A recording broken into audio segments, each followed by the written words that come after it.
আসসালামু আলাইকুম। আজকে আবারও আমরা একটা গুরুত্বপূর্ণ পার্টস অফ স্পিচ সম্পর্কে জানবো।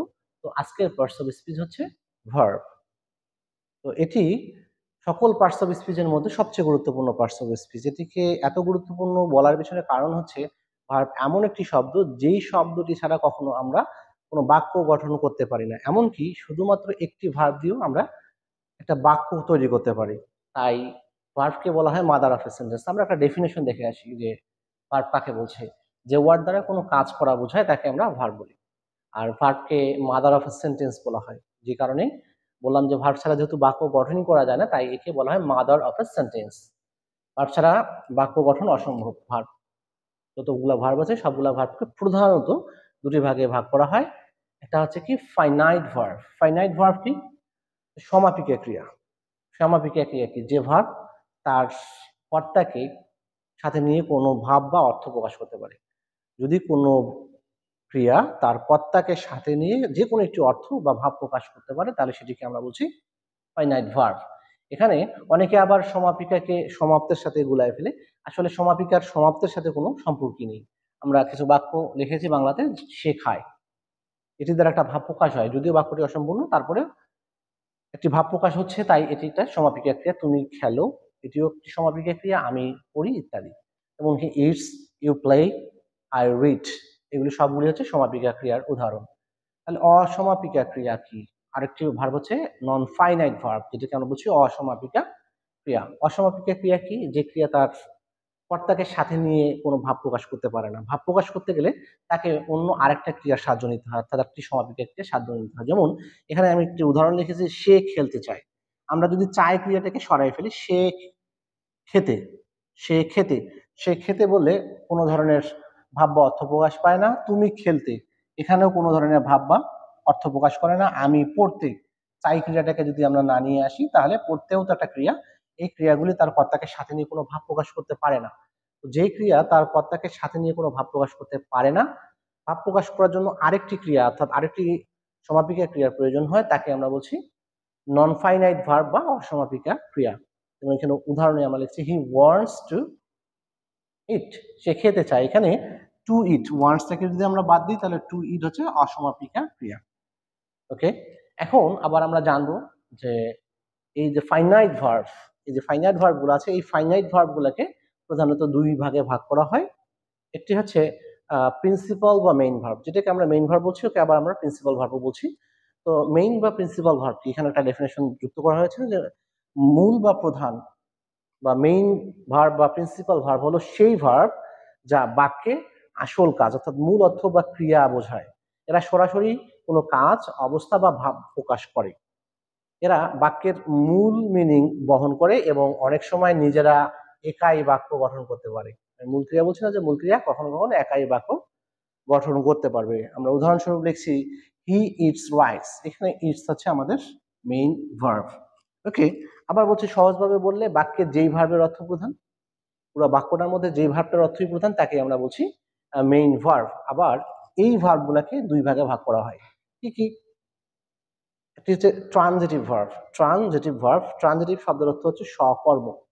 খুব সহজ কথায় যদি বলি, সকর্মটা কি? সকর্ম হচ্ছে যে ক্রিয়াটা তার কর্ম সহকারে থাকে। কর্ম বলতে অবজেক্ট সহকারে থাকে, সেটিকে আমরা বলছি সকর্ম ক্রিয়া। এর একটা ডেফিনেশন অ্যাড করা হয়েছে যে যে ভার্বের কাজ সম্পূর্ণ অর্থ প্রকাশ করতে একটি অবজেক্টের দরকার হয় বা প্রয়োজন হয় তাকে আমরা ট্রানজিটিভ ভার্ব বলি। অর্থাৎ যে ক্রিয়া তার অর্থ প্রকাশ করতে কোনো অবজেক্টের প্রয়োজন নেয় সেটাকে আমরা বলছি ট্রানজিটিভ ভার্ব। এক কথায় যে ভার্বের অবজেক্ট থাকে সেই ভার্বটি হচ্ছে আমাদের ট্রানজিটিভ ভার্ব। উদাহরণস্বরূপ আমরা লিখেছি এখানে he plays football, he plays football, say football খেলে। এই প্লেস ভার্বের অবজেক্ট আছে তার সাথে, তাই এটিকে আমরা বলছি ট্রানজিটিভ ভার্ব। আর ভার্বের পরে কি বা কাকে দ্বারা প্রশ্ন করে যদি আমরা কোনো উত্তর পাই তাহলে বুঝবো সেটি অবজেক্ট। অবজেক্ট আছে কিনা, যদি অনেকে কনফিউজ হয়ে যায় যে বাকি অবজেক্ট আছে কিনা এটা বুঝবো কিভাবে, তাহলে সে জানো অর্থাৎ ভার্বকে প্রশ্ন করে কি বা কাকে দ্বারা। যদি কি বা কাকে দ্বারা প্রশ্ন করে উত্তর পাই তাহলে বুঝবো যে ওটি ট্রানজিটিভ ভার্ব। ওই ভার্বটি হচ্ছে একটা ট্রানজিটিভ ভার্ব। ওকে, আমরা আরেকটি ভার্ব হচ্ছে আমাদের ইনট্রানজিটিভ ভার্ব। ইনট্রানজিটিভ ভার্ব কি? অকর্মক্রিয়া। অর্থাৎ যে ভার্ব তার অর্থ প্রকাশ করতে কোনো অবজেক্টের দরকার হয় না বা বাক্যের মধ্যে অবজেক্ট থাকে না, একটা অর্থ প্রকাশ করতে পারে, পরিপূর্ণ অর্থ না প্রকাশ করতে পারলে অর্থ প্রকাশ করতে পারবে, কিন্তু তার সাথে কোনো অবজেক্ট নেই। যদি অবজেক্ট না থাকে তাহলে আমরা বলবো ইনট্রানজিটিভ ভার্ব। ওকে, এক্সাম্পল দেখি আমরা। এক্সাম্পলটা সরি এখানেই ছিল যে হি গোজ টু স্কুল। এখানে গোজ ভার্বের কোনো অবজেক্ট নেই, কারণ গোজ ভার্বকে যদি আমরা কি বা কাকে দ্বারা প্রশ্ন করি উত্তর পাই না। ওখানে কোথায় যাই যদি বলতাম তাহলে উত্তর আসতো। তো কোথায় যাই যেটা উত্তর পাওয়া যায় সেটা হচ্ছে অ্যাডভার্ব, এটা আমরা পরে জানবো। দ্বিতীয় যে ভার্বটি আসছে সেটি হচ্ছে helping or auxiliary verb. Helping or auxiliary verb কাকে বলছি আমরা? হেল্পিং বা অক্সিলারি ভার্ব। হেল্পিং বা অক্সিলারি ভার্ব হলো এমন ভার্ব মেইন ভার্বের আগে বসে তাকে অর্থ প্রকাশ করতে সাহায্য করে। এরা নিজেরা আসল কাজ বোঝায় না, এরা নিজেরাই কখনো আসল কাজ বোঝায় না, বরং কি করে টেন্স, ভয়েস, মুড বা মোডালিটি প্রকাশ করে এরা। অর্থাৎ মেইন ভার্ব যেই কাজটি বোঝায়, অক্সিলারি ভার্ব সেটিকে সময়, ধরন বা ভিন্নভাবে প্রকাশে সহায়তা করে। আমরা উদাহরণস্বরূপ যদি লিখি, যেখানে লেখা যায় হি ইজ ইটিং রাইস, এখানে ইটিং ছিল আমাদের মূল ভার্ব, ইটকে আইএনজি অর্থাৎ কন্টিনিউয়াস হতে সাহায্য করছিল ইজ, তাই ইজকে আমরা তখন বলছি এখানে helping verb or auxiliary verb. Okay, সহজভাবে বললে বাক্যে যেই ভার্ব মূল ভার্বকে অর্থ প্রকাশ করতে সাহায্য করে আমরা সেই ভার্বটিকে আমরা বলবো helping verb or auxiliary verb. আর এই হেল্পিং ভার্ব বা অক্সিলারি ভার্বগুলোকে আবার তিন ভাগে ভাগ করা হয়। একটি হচ্ছে টেন্স বা প্রাইমারি বা সেমি অক্সিলারি। টেন্স বা primary or semi auxiliary. Tense auxiliary কাকে বলছি? যে সকল অক্সিলারি ভার্ব কখনো কখনো মূল ভার্বের কাজ করতে পারে। বাক্যের মধ্যে যদি কোনো অক্সিলারি ভার্ব কখনো কখনো মূল ভার্বের কাজ করতে পারে, তখন সেই অক্সিলারি গুলোকে আমরা বলছি টেন্স অক্সিলারি অথবা প্রাইমারি অক্সিলারি অথবা সেমি অক্সিলারি। এই টেন্স, প্রাইমারি বা সেমি অক্সিলারি গুলোকে আবার আমরা তিন ভাগে ভাগ করছি। এটা হচ্ছে to do verb. To do verb কোনগুলি? Do, does, did. To be verb কোনগুলি? Am, is, are, was, were, will be. আর টু হ্যাভ ভার্ব হিসেবে আমরা এখানে ব্যবহার করেছি have, has, had, will have. Tense শেখার জন্য আমরা এটাকে এইভাবে পড়েছি, না হলে আমরা বি ভার্বের এখানে আবারও আমরা লাগাইতাম বিন এবং বিং, সেটি আমরা পরে আলোচনা করব। দ্বিতীয়ত হচ্ছে যে মুডালস অক্সিলারি। মুডালস অক্সিলারি কি?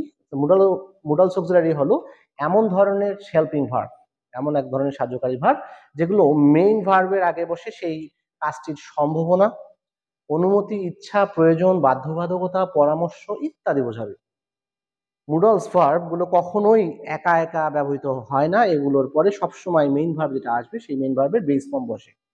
এক কথায় যে সকল সাহায্যকারী ভার্ব কখনো মূল ভার্ব হিসেবে ব্যবহৃত হতে পারে না, আমরা সে সকল অক্সিলারিকেই বলবো মুডালস অক্সিলারি। মুডালস অক্সিলারি হিসেবে আমরা ব্যবহার করি can, could, shall, should, will, would, may, might, must, need, dare, had better, had rather, had sooner, would rather, would better, would sooner, et cetera. Okay, third word হচ্ছে সেমি মুডালস অক্সিলারি। তো এই যে auxiliary গুলো, মুডালস auxiliary গুলো বলছিলাম, এই মুডালস অক্সিলারির মধ্যে কয়েকটি মুডালস অক্সিলারি আছে, এরা কখনো কখনো আবার মূল ভার্ব হিসেবে কাজ করতে পারে, তাই এদেরকে বলা হয় সেমি মুডালস। কোন শব্দগুলো? হচ্ছে যে একটা হচ্ছে ought to, need, dare এবং used to। এরা কখনো কখনো বাক্যের মধ্যে মূল ভার্ব হিসেবে কাজ করতে পারে বিধায় এদেরকে বলা হচ্ছে সেমি মুডালস। ওকে,